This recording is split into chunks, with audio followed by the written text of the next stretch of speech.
When you think of competitive sports, you probably think of something like football or basketball. But recently, a new sport, unlike all the others, has entered the competitive field.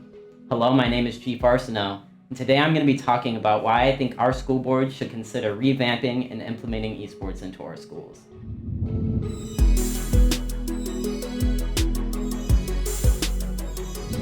On October 18th, 1972, the first official gaming competition took place.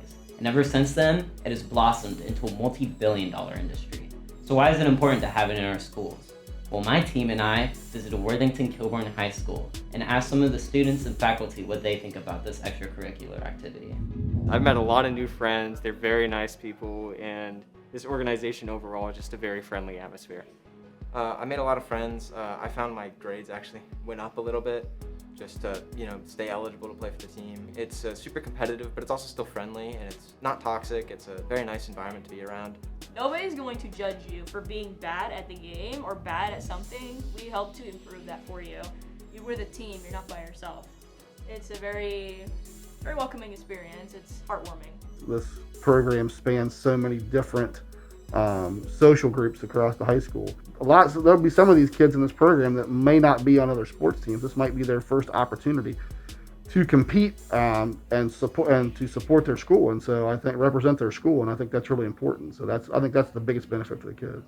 We want our students to be connected with one another and with positive school-based opportunities. And as esports, we were watching esports kind of come down the pike, and Esports Ohio would advertise. It just looked like something that might connect kids to one another. And then from a superintendent standpoint, one of the things we always have to evaluate is the budget. And so actually esports is not free, but it's relatively cheap on the athletic standpoint. They've got this trusted adult who is a coach, who's guiding them, not necessarily in their esports, although talking about strategy, but also with things like, hey, if you want to be part of esports, you got to go to class, you got to be on time, you've got to do your work.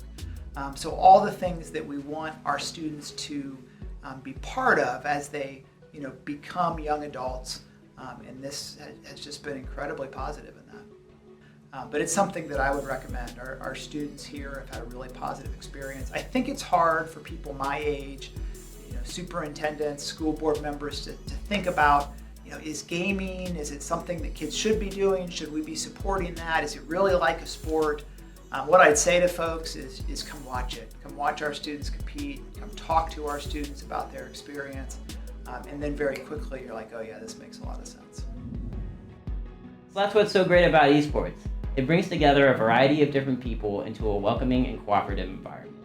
While looking into the community, we decided that we wanted to interview the founder of Esports Ohio, Nick Ryder, and ask him what impact he wanted to make on the esports community. Video games obviously are huge. They're a huge part of my life, and they're a huge part of my students' lives too. So there was a cool connection there between my students and I, and we took a field trip to Tiffin University, a local university that has a varsity esports team, and we said, why are we not offering these opportunities to our students in our school district when they're real, they offer collegiate pathways, they offer professional pathways, and they're right in our own backyard. One of the proudest stats that I have is that last spring we had roughly 2,700 student competitors, and we sent out a survey to those students, and out of those 2,700 students, we learned that 75% of them are participating in their first ever sport. So it's so much more than just, competing in video games together.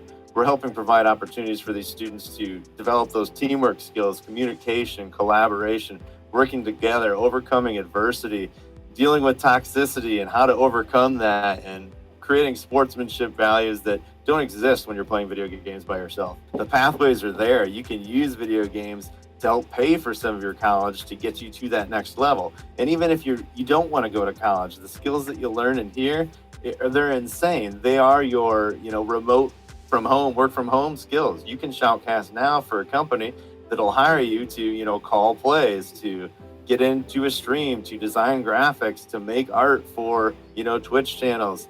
These are real career opportunities that are out there right now. Esports builds relationships, provides inclusive environments, and offers opportunities.